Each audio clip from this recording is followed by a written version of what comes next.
We've been talking about this state space. So a couple of sets. Okay, so S contains a list of states that actually, I mean, it's a combination. Say you are at starting state. Say maybe you are at a maze. So your location, or maybe the start of the, how to say, the environment where the game begins or the activity begins. This is the start state. This is something. And also the state where you understand that this is checkmate in a chess game. So you know what occupies or what represents a checkmate condition. So I mean, that's a terminal state. So from start state until the end state, and you might have intermediate states. So this is state space. We talked about that. Also action space. A defines the policy distribution. So here you see that pi is used to represent these action space. A is represented. So action space is the all different types of action that you can take. Go right, go left, and all these different sort of things. We've talked about that. And also this action is better dictated by the policy distribution. So policy distribution is nothing but, say, you are familiar with this conditional probability already, right? So say you are in state Sj. Okay, so being at state Sj, so what action should you take? So this is so maybe you have a set of actions to choose from, right? But this policy distribution table or policy distribution is gonna give you the probability that if I'm at a certain state, say maybe S0 to, say, I'm at state say 7. Okay, so what action to take? So maybe I have action 1, I can take action 2. This is action, say, n. So here, so what is the probability? Or maybe I'll talk about that. This policy distribution is kind of, how to say, it's a value that you get by taking such and such actions. So this is called policy distribution table. So by looking at this distribution, you can better decide where to go or what to do next, because I mean, among these many actions, you need to choose the more reward earning action. So that's the policy distribution all about. And the algorithm that you will actually, the reinforcement learning algorithm is going to try to maximize that reward and give you the best policy distribution table. So we talked about that. And also, so at timestamp t, so just still again, say at a given time you are in a state, right? So I'm not talking about, say, you're jumping from one environment to another. You are still in an environment, right? So this is the enclosed space, maybe in a room. So I'm just giving a lot of environmental examples. So in a chess game, I mean, you know, all these pieces, the positions of each and every piece.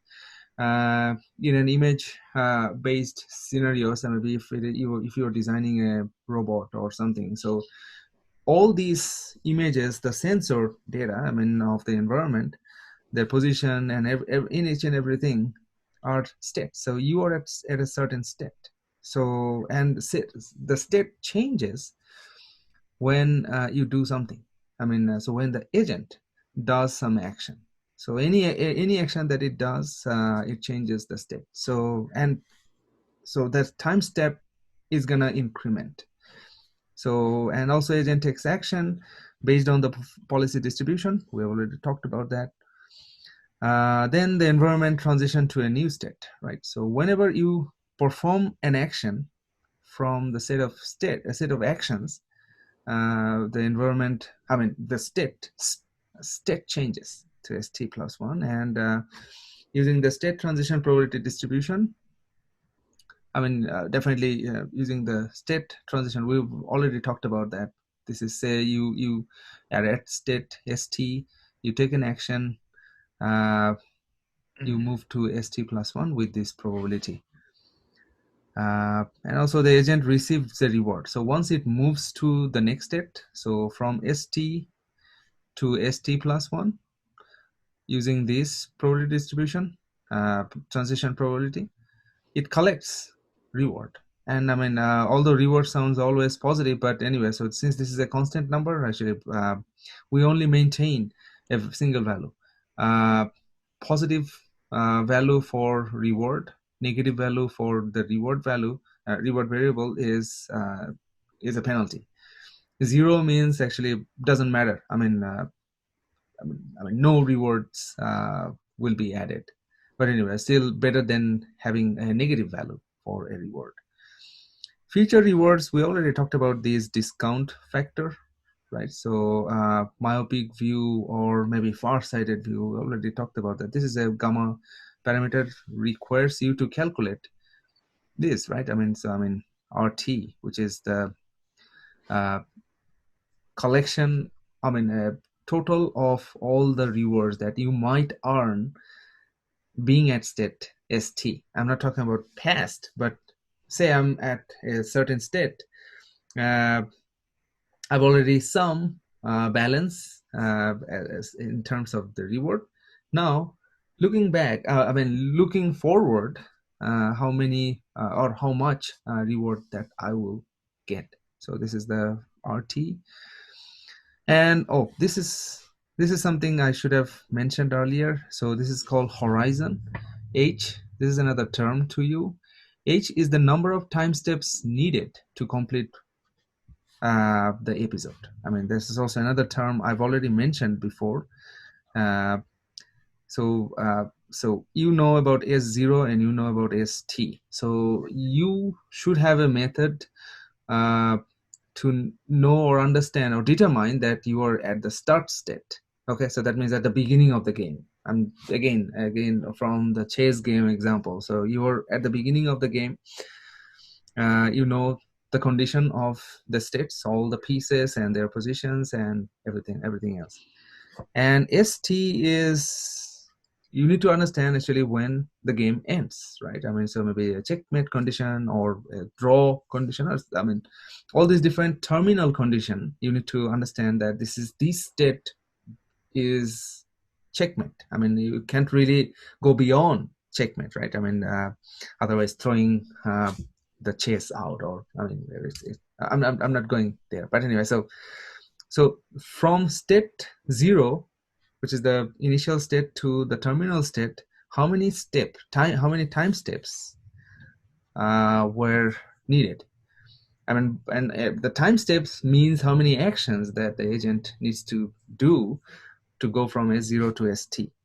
And yeah.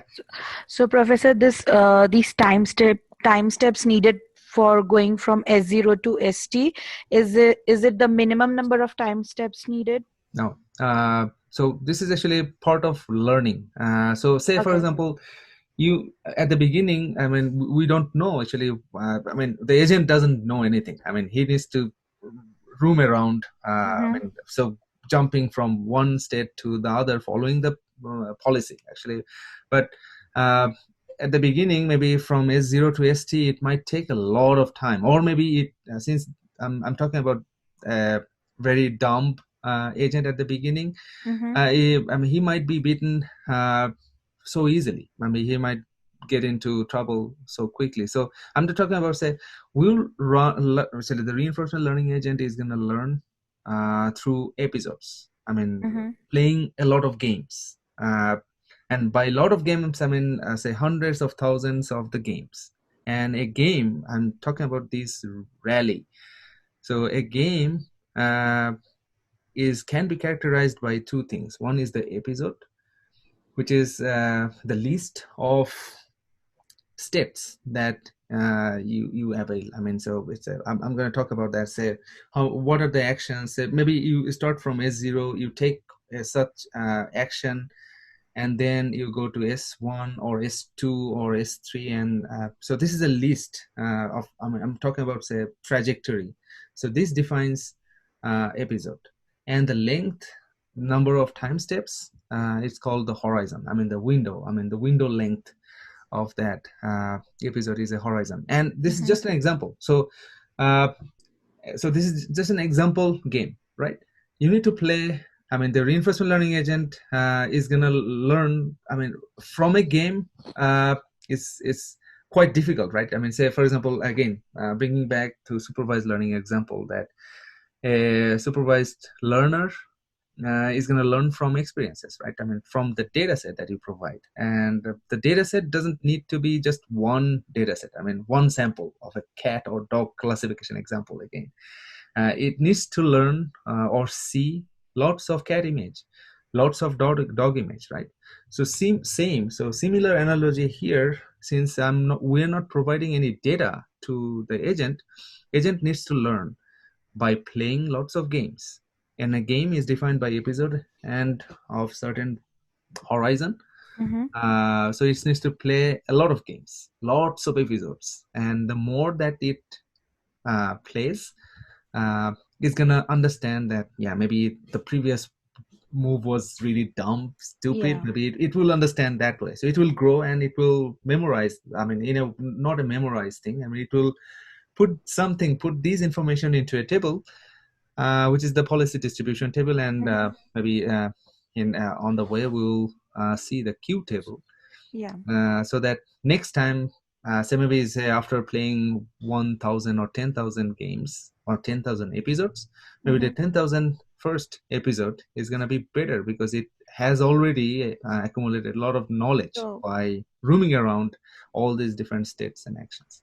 Yeah. So one might say that when the training starts, the horizon tends to be pretty large, and as soon as it converges after many episodes, the horizon will be smaller, or the minimum number of time steps that so maybe there it is no requires. theoretical convergence. So since episodes and horizon, the length doesn't necessarily be related to the reward, total reward to gain. Maybe a longer episode might yield a better or larger reward than a shorter one. So the episode and horizon is kind of unrelated to the how to say the most benefit you might get. But so yeah, that's all I can say for here. But anyway, so this is a characteristics. Actually, there is I don't recall any theoretical proof of anything like that. That the episode, the length of an episode has something to do with the maximum reward that you might get. Okay, thank you. Hey, Professor. Yes, David.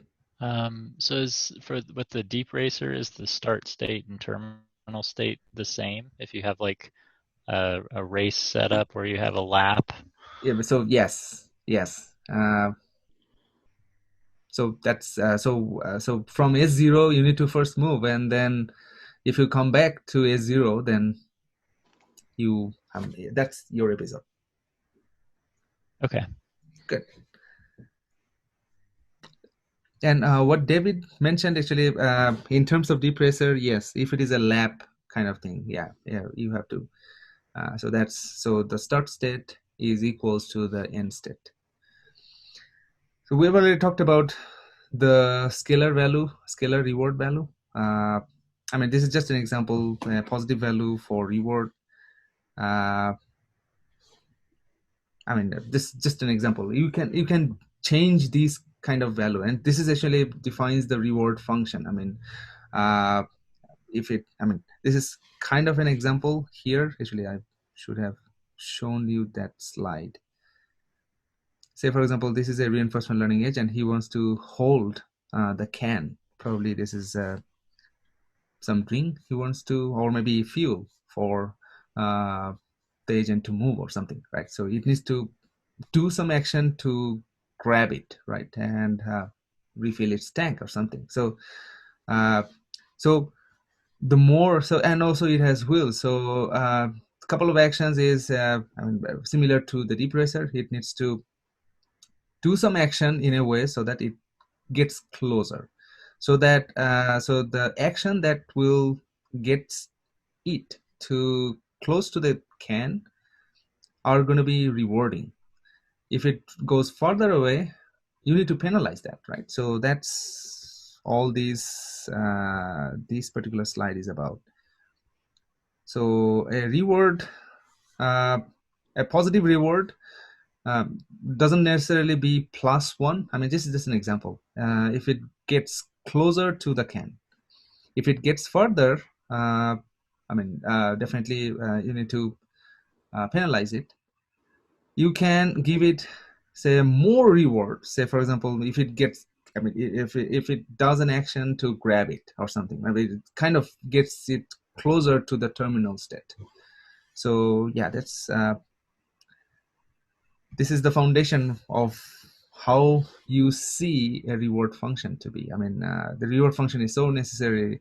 Although, I mean, since it's a constant number, I mean, not a constant number, it's a scalar value. I mean, a value that will give you this, right? So you need to say, you at this point you have an understanding. So for this soda grabbing agent, what are the inputs? I mean, what are the states, right? So it knows its current state, and also it has a sense that how far is it from the can, right? It knows the position of the can, right? So that it can calculate from its own position and decipher actually whether I'm closer or farther away. So you see, this is although this is a slide, you can actually interpret it as a function, right? I mean, this is the reward function of that particular agent. But anyway, so this is just number, if else statements and whatnot. I mean, you can program it your own way.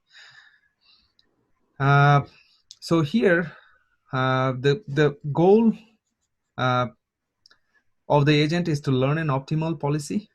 We already know about this policy, right? So you are at certain you're at certain state. Return from all this. Just, I don't want to do mistake. Okay, yes. So you are at certain state. So this is the policy, right? I mean, since, I mean, in a nutshell, so the pi is the policy, defines a probability distribution that if you are at, so this is a conditional probability notation. So if you're at certain state, what is the action that you might take? So so this policy, although since we don't know at the beginning that what action should we take, I mean, at the beginning it's going to be totally random. So if I'm a state st, and if I can do action 1, 2, 3, say 10 different types of action, all these actions, so taking a certain action is equiprobable, right? So at the beginning, this probability distribution is more uniform, but the goal of the agent is to maximize the return. Okay, so these will fit these kind of uniform probability distribution into a way so that we get the maximum reward. So here essentially argmax pi. So each of these total return that you would calculate, it runs with an episode, right? Say for example, so I'm going from say S0 to, I take an action, say A3, I move to S1, then I take action 2, move to S5, and so on. So this is an episode, right? This is the path, right, that you choose. I mean, in other way, this is a trajectory that defines the episode or the game, right? So, and until you reach ST, right? It's the terminal state. So this is, and this is just one episode, right? And similarly, S0, I take action, I move to say S5, so on and so forth. This is ST, right? So this is one episode, this is another episode. These are path, right? So among these, which one yields the maximum reward? So this argmax is gonna select which one, right? So I'm not talking about that exact value, since you know about these max functions. Max of RT is gonna, so you have lots of total return. So from this path you get return T is say 50. From this path you get say 100 or something, right? So the max value is going to return 100, right? Argmax is going to return the index. Say this particular path is going to return that. So you can look back and see actually what is beneficial. But anyway, so we've already talked about that. So this is the cumulative total discounted cumulative return, RT. We already talked about this gamma value.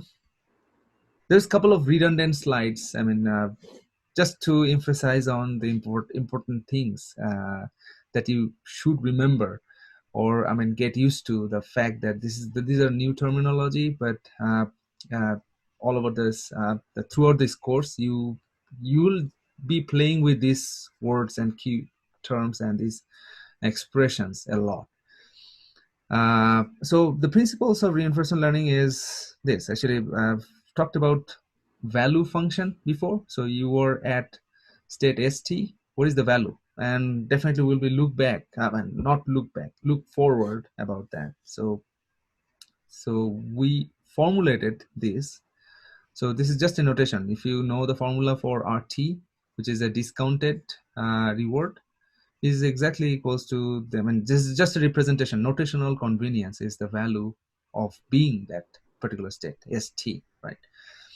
So so previously pi star, we formulated that as argmax pi and RT, right? We formulated that before here. So since RT is represented as the value function, so you can replace that. I mean, so this is become, so the policy, I mean, optimum policy that you will get by maximizing the value.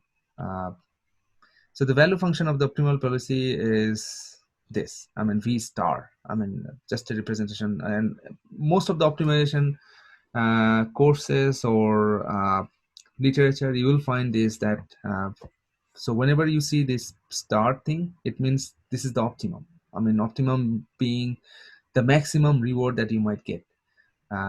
So we're talking about optimizing our value. I mean, not our value, the agent's activities, right? So that the value or the total return is going to be maximized.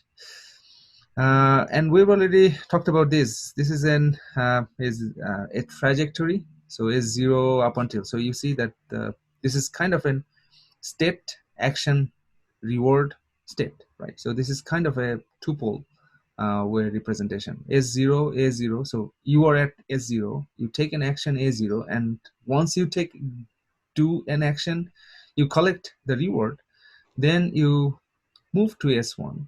Then from S1, you take an action, you collect reward, move to another state. So this is the trajectory that you provide, that you go through. I mean, the agent goes through, and until the episode ends. So from S0 to ST, this is an episode, right? And that's it. So, and the number of time steps, so the value, I mean, so how many steps that you take, I mean, you can count how many actions that you do to measure actually what is the total time steps needed. That's your horizon. That's it. So okay, so let's formalize more actually.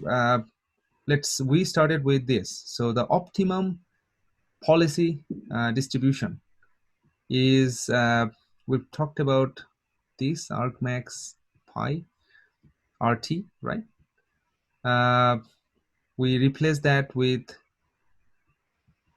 I mean, you might get confused with a lot of notation, but notation in terms of that, maybe we saw pi star is written like this, all on a sudden it is written like that.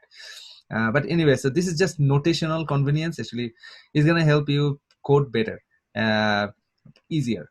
Trust me, because RT is a theoretical mean of all the feature rewards that you can have, discounted feature rewards that you might get. I mean, theoretical mean. That's we need to make it more concrete in terms of writing a code, and we moved it as a value function. We replaced RT with the value function. We probably vpi, but anyway, so you can forget about that. So st, so you're at st. What is the value that you get again? So this value function is replaced again with q. Here it introduces, so here you see that st is also kind of abstract representation, irrespective of action. I mean, abstract in a sense that so you are at st, what is the total reward that, I mean, on an average you might get being at st. So here q, it takes two arguments. One is s and another is action. So here you see that this represents the theoretical reward. I mean, on an average, what is the total discounted reward that you might get being an s and taking action, taking a certain action, being at a s. So here you see that this is two argument instead of a single argument, which is just the state, right? So that's a q value function. So the optimum policy distribution, which is therefore this is the star of optimum policy distribution, can be characterized better by, if you can maximize these q value, you're done. I mean, that's the policy distribution that you might get. So say, for example, we optimized it. Okay, so we optimized means that we solved, we found the, I mean, the policy, maximum policy distribution. I mean, so, and then what? I mean, so once you, after finding the q value, that means you know all these q value. Actually, let's see, say QSA. So in a say it's a set of, I mean, there's two spaces or two sets are its argument, right? So QS, you have a bunch of states, you have a bunch of action that you can take. So this is the Q table representation. Since there's two arguments, you can characterize or represent a table, means a matrix or something, two-dimensional. Say, okay, say here you have, say, 4 actions that you can choose from. Say A1, A2, A3, A4 are the actions. So these 4 values represents that action space. Then in the row, maybe there are 5 states that you can go from, I mean, jump, right? So say S0 is the starting state, ST is the terminal state, maybe S1, S2, S3, so on and so forth, right? So the QSA, say QS0 A1, say being at S0, if you take action 1, so these value, so this one is QS0 A1. So meaning that it maximizes the value being at state S0. Okay, and it further granular, I mean, adds granularity in this, that if I'm at state S0 and I take action A1, what is the maximum reward, maximum discounted reward I might get? So that's, these value will speak about that. And similarly, if I'm at state A0, if I take an action A2, what is the maximum reward I might get? If I take A3, what is the extra. So this particular table is, so once you fill with, so after optimization, we'll be optimizing this table. So at the beginning, maybe everything is 0, right? Because we're not getting any reward at the beginning, right? So it's 0 Q table, right? And once you run episodes, say one episode, you play a game. So from S0 to ST, and the episode might be different. The horizon might be of different length, and so on and so forth, right? So you need to fill this particular table, and at the end, it will convert. That you'll see that, so nothing is changing. If I play, say, 1 million or 10,000 or 100,000 games, or 100,000 episodes, you might see that maybe after a certain time, you need to find that couple part of the experiment that you are going to do it will converge. Some values are not going to be changing. So at that point, you declare that this is converged. There's a converged.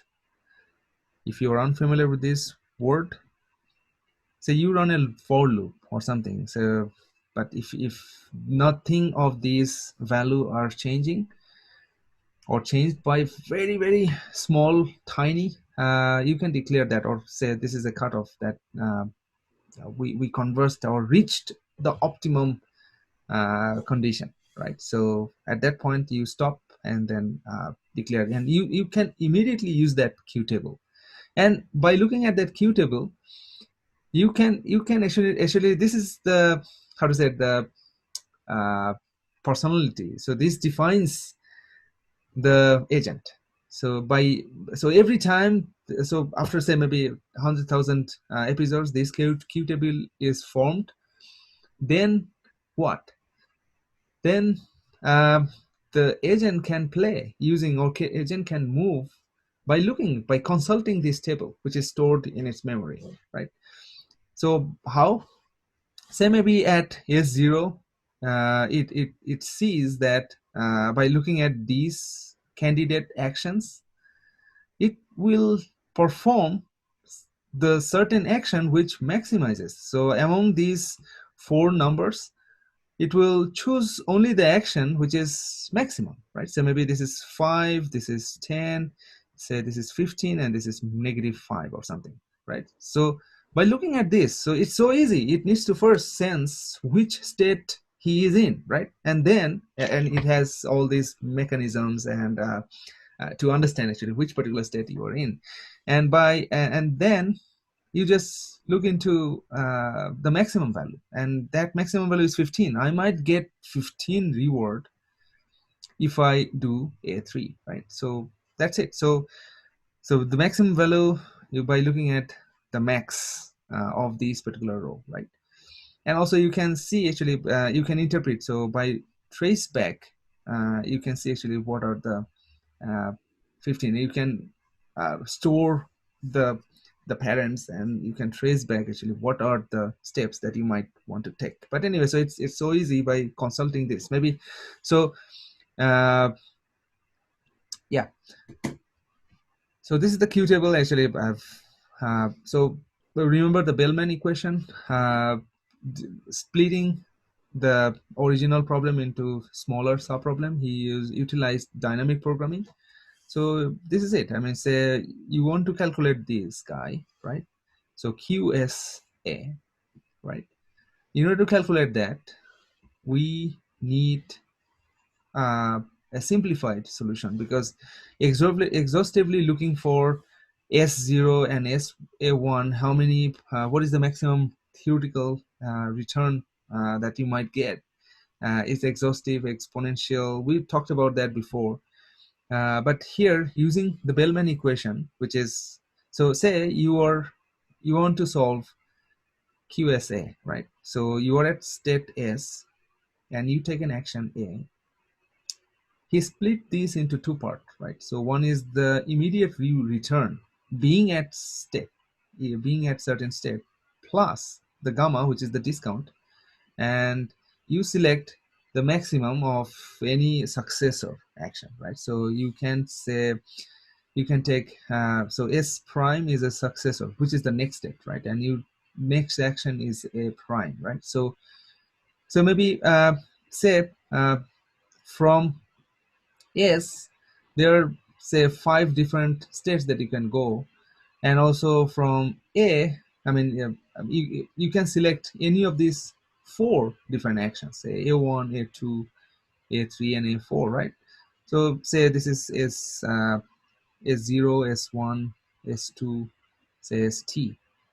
So these are the possibilities, right? So you need to exhaust all these different possibilities to collect the max, right? So we're talking about the max Q value of these many. So you need to calculate QS0 and A1, QS0, A2, all this exhaustively. You need to do that. But anyway, still, so this max routine, I mean this formulation requires you to at least so if the state space, if there's number of states is 4, and action space, the number of action is 4, so you need to run a nested for loop. So the total complexity is going to be 4 by 4, right? It's a 16 combination. Still is better than exhaustively enumerating all of them. So the Bellman equation, and also one of these actually, since this is the beauty of dynamic programming, that if you calculate ever one of the sub problem, say for example you calculated this once, if other sub problem requires this particular value, it doesn't need to go through the recurrence, right? It can just look up the table and plug that in here to replace the, I mean, to save some calculations. So this is the, you just need to remember, or I mean understand these Bellman equation. When the Q value above has converged, like I mentioned about that, so the Q table is like this. At the beginning everything is 0, and then you start collecting rewards, and explore, and then I mean populate this particular table. And after running a lot of episodes, maybe episode 1, 2, 3, 4, 100, 100,000, you might see nothing's changed. At that point you determine that you declare that we arrived at the optimum policy. So I've talked about these 2 terms before. So one is called exploration. So exploration is, I mean, he's a traveler. I mean, he doesn't know a thing at the beginning. So he needs to start learning, and start learning by taking action, random action. So that means all these taking an action, being at certain state is equiprobable. I mean, using uniform probability distribution, you can decide on that. And also in the programming point of view, I mean, at the beginning, the exploration rate is going to be higher than I mean, using the knowledge, right? So there is another term which is called exploitation. Exploitation is nothing but, say, where you are or what you can do maybe better. You exploit that knowledge to decide on your next action. So the rate, so at the beginning maybe is totally random, and 10%. So here you see that 90% of the time the action is random. 10% of the time the action is to consult the knowledge. At the beginning so this is the rate that you can see. So 90, 10, right? So this is random, and this is I mean expert opinion, right? So something like that. So once it starts learning, after say running say 100 episodes, so you ran 100 episodes, you maybe you have done some quite progress. I mean, looking at, maybe see if you're in maze, you have some understanding about some turns, potential turns, maybe some dead ends or something. Your agent is getting expert, right? So at that point, maybe 90-10. So 90% of the time taking a random move is not beneficial. At that point, maybe you can reduce this random exploration to 50% and 50% to expert.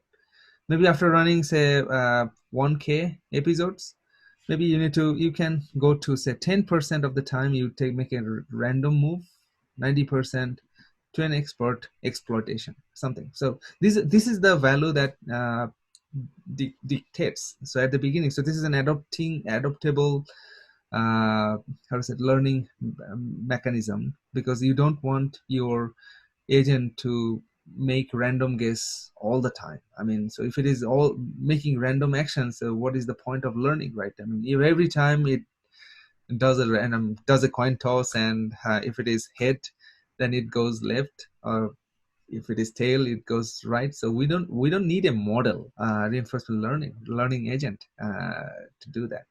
So this is very important that you understand. I mean, you don't forget about changing this exploration and exploitation rate as the agent is learning. So there is a programming snippet that I shared with you. I mean, in second week of this course. We'll go through details today. So here you see that this is a maze, not a maze essentially. This is a very simple assignment. So you are at, so here you see that it has 1 to 6 states. So state space. So S is this state, that state, that state. So this is a goal state. This is a whole state. Okay, so these are 2 terminal states, right? So and so these are 6 states, and also the agent can go right, left, up, and down. So these are the 4 action space, right? So I mean, if I let's okay, so let's you know about this cardinality. So the cardinality here is 6, and the action space is 4. Okay, so maybe you can recall that. And also the reward function is defined that way. Say the reward is non-zero in the goal state and the whole state. I'm sorry about the typo. The whole state is plus 100 if you are in the goal state, minus 100 if you are in the whole state. And everywhere else, the reward is 0. So you can write these 3 pieces, 3 pieces of statements in a reward function, right? So here you see I've already talked about this particular Qtable. So at the beginning, everything is 0 because we don't have any information. So it's, I mean, partly exploration. So anyway, so this is the naming convention here for the states. So S00 is a state, right? 01 is another state. 02 is 10, 11, 12 by following this coordinate. And also these are the actions that you can take, right? So 4 different types of action. So this is the Qtable. And also you can, I mean, there is a parameter that you already know about, discount factor, that defines the personality of that agent. And as it moves, I mean, maybe during an episode, it learns to update this particular Qtable, right? So at the beginning, say here, you are at the you always start with S0. Okay, so this is the start state. And say in the start state, so this is the start state I'm just talking about. So this is the Bellman equation, which is the immediate reward that you pull and then discount by the maximum of all different types of actions that you can take. I mean, so what is the next state if you do action 1? So if say so here from this point, if you go right, okay, so if you go right, so what is the next state? I'm sorry, so this is 0, 0. So what is the next state that you will be at? So you will be at 0, 1, right? So if you go right, definitely you'll end up in 0, 1. And what is the action that you took is A prime, right? So And this particular value, how to say it here,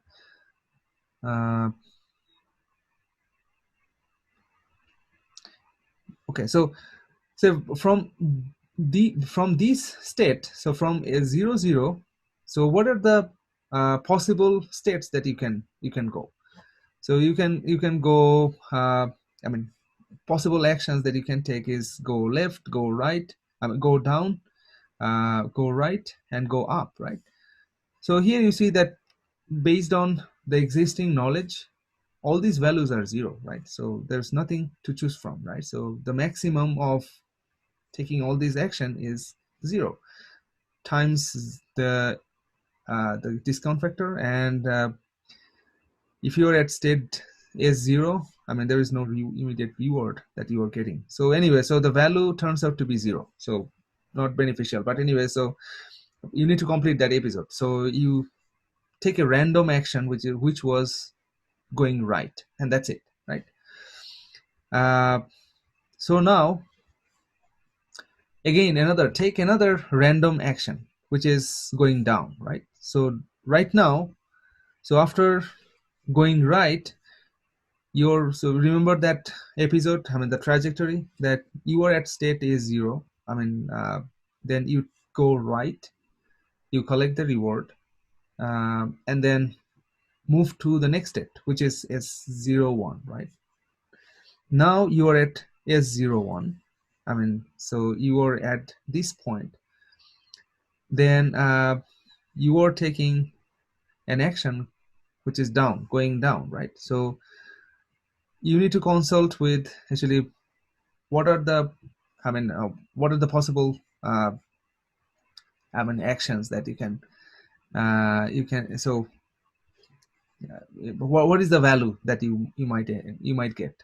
So if you go down, you will be 1 1, but anyway, so these are 4 different types of the value, right? So so the discount value is here is 0 0, right? Again, nothing significant, so still the Q table is, I mean, unchanged.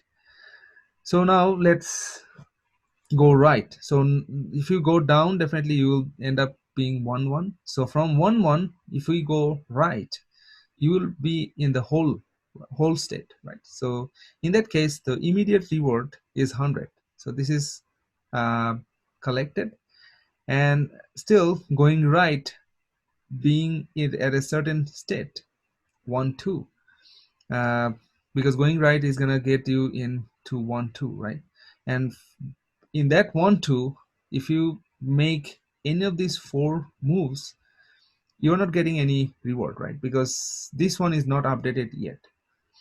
So but anyway, so at this point, so at this stage, you can update this particular value, right? So going right will get me negative 100 reward, right? So which is definitely a sign or a knowledge that the agent might later exploit to not go into the hole by if he is in 1 1, he's, if there are other way to go, definitely is not gonna be choosing going right, because it's a lot of penalty that we're talking about. So if you're at whole state, one episode is done, right? So you just played one episode, and the horizon is number of steps. So you from S0 to this state, then this one and this one, so 3, right? And the trajectory, you can also enumerate the trajectory that you have selected. So just play another episode. So if you so the 2 successive moves are going right? So if you're going from 0 to 0, 0 to, I mean, so this state to that state, you know how to fill that value, and say from this state, so from S01 state to S02 state, if you go right. So here you see that if you go right, so you say here you are at state 01, you go right. you fill in, you get immediate 100 reward. This is discount, and these are the possible. So you are at the goal state. From the goal state, how many actions that you can take? So 0, 2 is the another goal state, right? So previously we didn't have any value in there, I mean, other than 0. So everything is going to be 0. So this is the 100 that you get, and you fill this value here, right?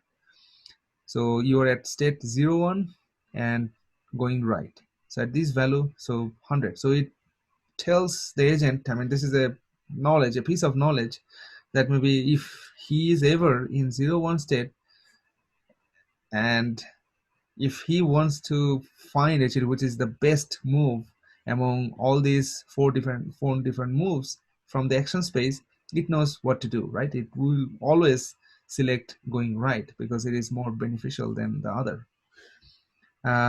So this is another episode is done. So this is the second episode. Similarly, actually, say you are at state S0. So now that, and every time an episode runs, we don't initialize the Q table because this is a piece of memory, right? This is a piece of knowledge. So the Q table remains, static entry. You can, so the agent is gonna update the Q table, but the episode is done. So now using the existing knowledge, it goes to the right. See here, you see that the same decision making. So from start 0 to start state, if it goes to the right, how the same value calculation differs based on the Q table, the current condition of the Q table. So here you see that the reward, immediately you are not getting any reward, but so you are definitely, since you are going to the right, so you will end up in 0, 1. So from 0, 1, how many different actions that you can take? So from 0, 1, you can take left, down, right, and up, right? So to choose from, so previously everything was 0, but since the past episode end up giving us these 100 reward if I go right, so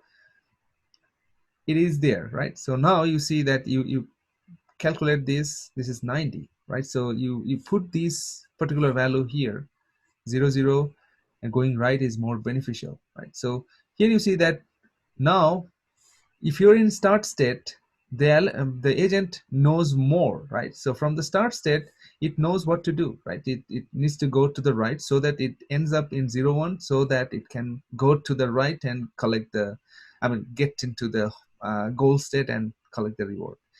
If he ever is in 1, 1, he tends not to go to the whole state because it's, penalizing, right? So it can choose any of these 3, and so on and so forth. So, and this is also,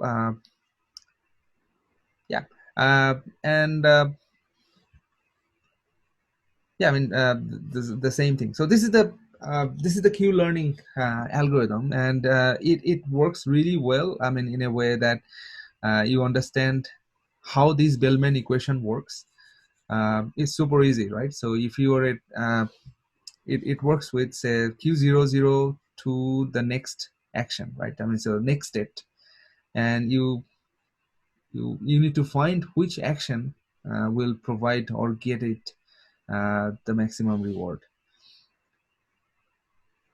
So Qlearning in Python, I've already shared the piece of code with you previously. Let's see if I can find it. Note this. How can I share the terminal? Where is it?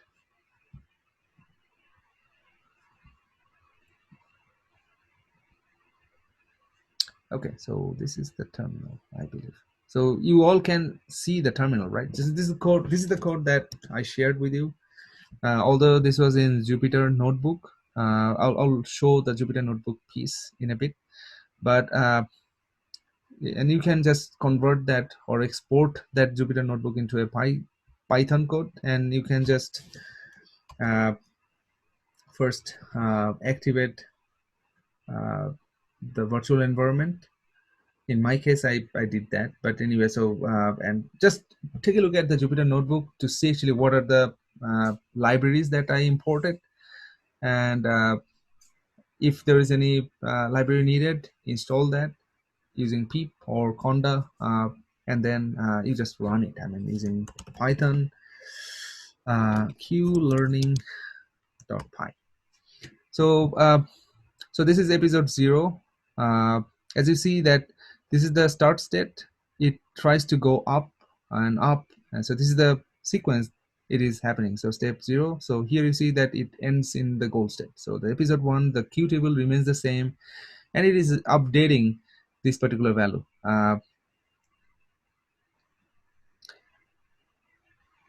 So not a fancy visualization tool, but it will get you to the motion actually. How to say, the entire start to finish of an Qlearning.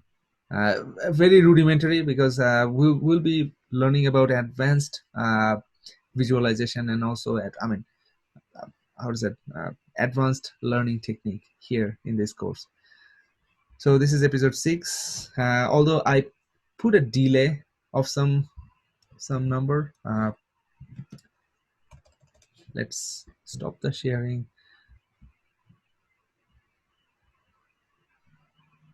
Where is it? Oh, always I find it difficult. I'm just looking for that particular slide. That's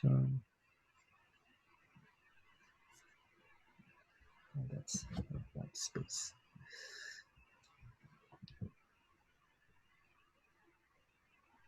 Still not finding. Okay. You can see the Qlearning Python. It does uses DQ.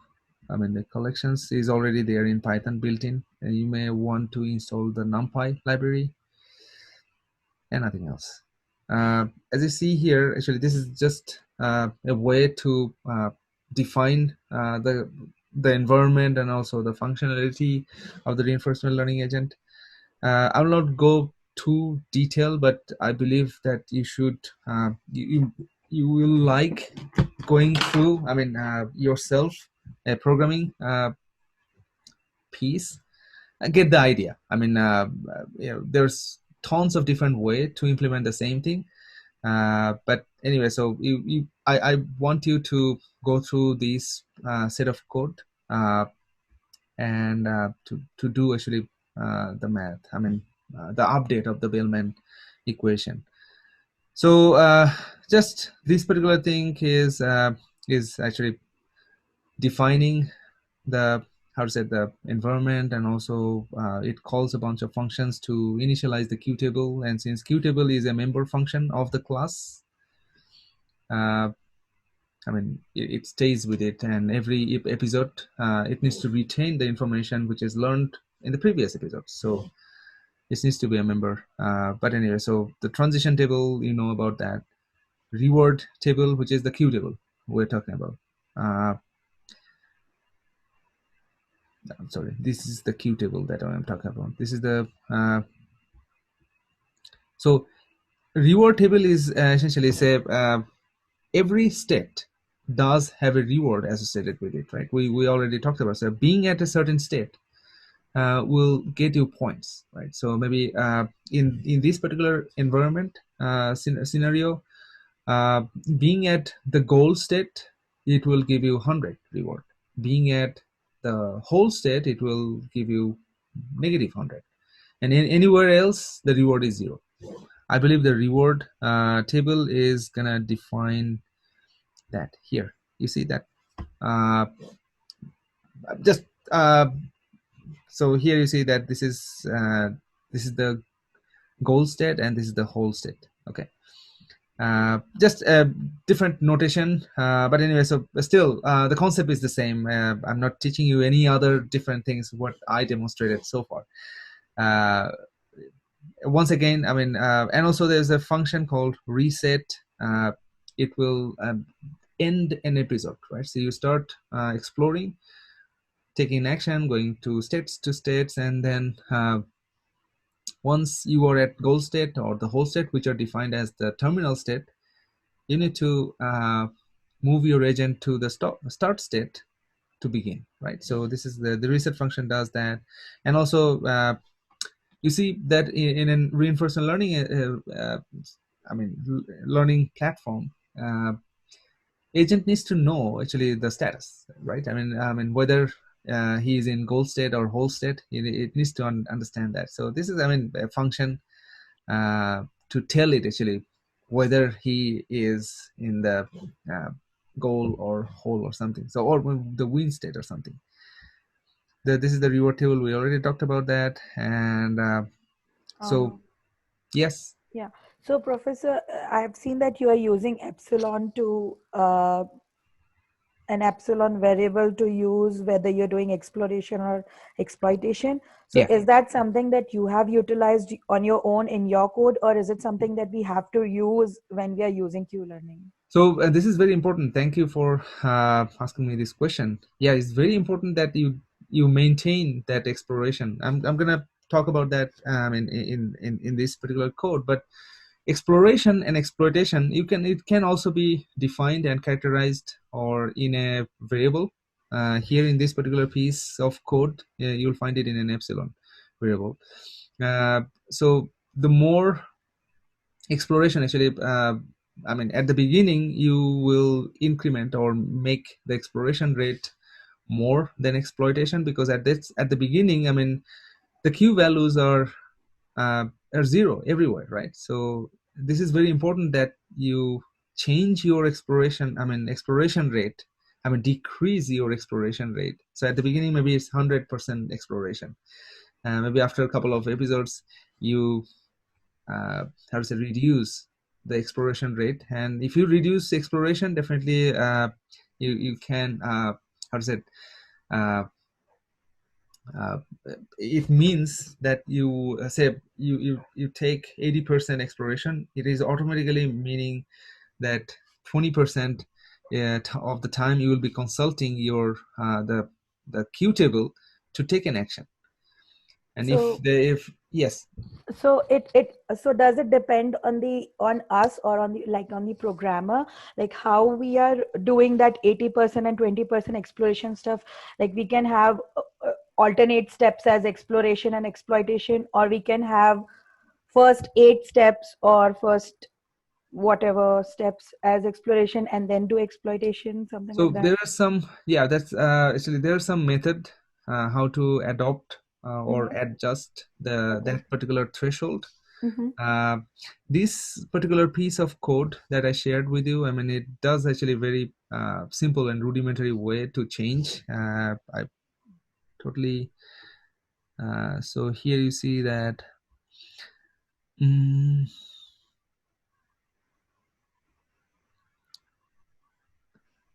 So it does actually update exploration. So here you see that the epsilon, since almost every action, every episode, it updates that, and there is a threshold of how low can you go in Okay. that exploration, right? So there is an exploration minimum which is set at the very early. So exploration minimum, so you start with 0.9 as an epsilon, which is that means 90% of the time you are going to be exploring, and 10% exploit. And every episode you will see that with this factor, it multiplies with the epsilon, it will reduce the exploration rate. So 0.9 times 0.9, how much is 0.81, right? So that means it gets reduced, and it will not go into reduction minimum then 0.1. So that means the agent is not going to be consulting the Q table 100% any time. But here actually you can change these criteria along the way. But this is actually one particular way of achieving this exploration and exploitation. But please remember to do that.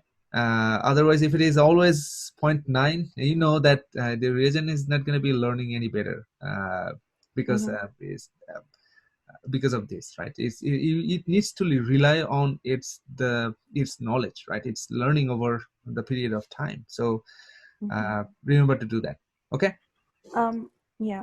Another question I had was, if we simply change the goal and the whole state in this grid, so there are like two type of paths that one can take. If we are on the start position, it can go like if the goal is the below one, so it can go right, down, and right again, Yeah. or it can go down, right, right. Yeah. So what which path do you think it will learn eventually? So Because this is not a matter of actually how to actually what is the shortest path or longest path that mm-hmm, that will lead to the goal. Say, just for this purpose, I'm just talking mm-hmm, about the goal state, right? So then there's many different ways of going there. yeah, So and the agent starts from the beginning, right? So every single time, say maybe say if he is in the start position, it has number of options to choose from, right? yeah, By looking at that Q table, you remember that if you're at start state, you have 4 actions mm-hmm, that will get closer to the goal state, right? So yes, and if there are multiple values are the same, you know that there's more than one way to go to the goal state. If mm-hmm, there's all different numbers, then definitely there's unique path to go to the goal state, if yeah, that's makes sense. So I mean that's the reason that's the reason I mentioned about that the length of the episode and the horizon actually uh, doesn't necessarily dictate the optimum criteria of the return in okay, the mm-hmm. in this one. So I believe I could answer your question. Yes, I think so. Until and unless we have a reward for it having minimum number of steps, Yeah. then I it mean, will. yeah, I mean, you can define your reward function that way. Yes, Yes. yes, yeah. But Okay. here, because I changed the rewards for the whole and the goal state so that I can change them, Yeah. and it was taking actually just one path all the time. It was converging for the same path. Hmm. So I was just confused that will it converge for one unique path all the time, or will it just fluctuate between the two paths that are available? So yeah. Yeah, it depends. It Hmm. depends on the key table. Yeah. So if there are more than one path, I mean, more than one action gives you the maximum value. Mm-hmm. So what should you do? You take, I mean, so then again, you randomly select one of them, right? Yeah. Yeah. So I mean, and that randomization, that's the randomization that I'm talking about. I mean, it becomes random, right? I mean, so Mm-hmm. yeah. So if you run the first time, maybe it will go to the longer path or the shorter path. I mean, it's randomness. It's just Mm-hmm. stochastic, right? Yeah. All right. So moving on here. These are actually defines that. Yeah, and this is a state transition table. How cool is that? I mean, so you have 1, 2, 3, 6 states, right? So from state 0, 0, I mean, so here 0, 1, what is the next state? And so on and so forth. So if from 0, if you take action 0, 0, which is probably left, what state you might end up. So this is the state transition table. Uh, so if you are at certain state, you take an action. So this particular step function is gonna do the thing, actually updates the state, and also if you accrue any reward, it's gonna be returning from that function. So it's super easy. Uh, Determine the next action. Yeah, this is where your randomness coming, exploration versus exploitation, right? So uh, you need to first follow the distribution. So follow the epsilon. So you make a coin toss, or maybe get a pseudo random number. If it is less than epsilon, that means meaning that you are still exploring, right? So you are exploring, and you, from the 4 actions, you take a random guess. And so this is a shuffling of the 4, 0, 1, 2, 3, and you pick the first one. Okay, so this is I mean, you're just exploring, right?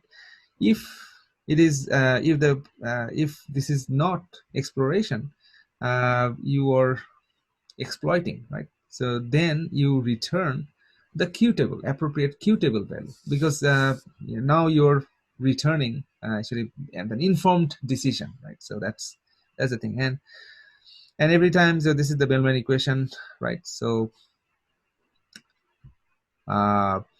you need to update that Q table, right? Print and some diagnostics and so on and so forth. So, and then this is the number of episodes if you'd like to run it many times. And there is how to say it? You can run, say, a certain number of episodes for the reinforcement learning agent, or a better approach is not to limit the number of episodes, limit number of wins. If you want the agent to win a certain number of times, you know that, I mean, that agent is going to be more clever than the one, or so there's 2 different ways on selecting number of episodes. And so for every episode, you know what, so you have all these functionality, all the classes, and you until the particular episode is finished, you just, I mean, follow the steps, and so on and so forth. So, and the next episodes, and next episode, and so on and so forth. So that's ultimately it. I mean, this is actually a super simple realization or